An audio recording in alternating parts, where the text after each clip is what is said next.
Most people think relationship selling means being friendly, but relationships do not grow because you are nice. They grow because you are intentional. That is why relationship selling is less like hunting. It is more like gardening. Think about how a garden actually grows. You don't rush it.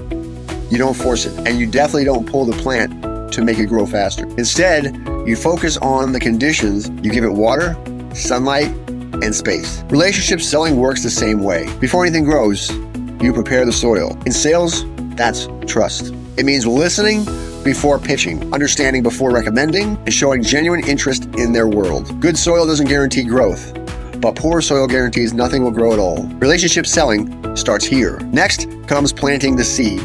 This is your first real interaction. A discovery call, a consultation, a meaningful conversation.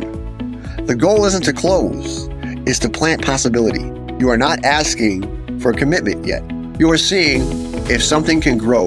Here's where many sellers go wrong. They plant the seed and immediately start pulling on it. Discounts, pressure, urgency that feels forced. But plants don't grow under pressure.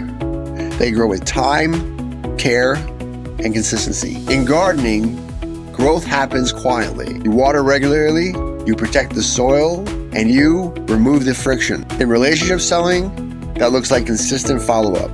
Sharing insight without expecting anything back, and showing up even when there's no deal on the table. This is how trust compounds. Here's the truth.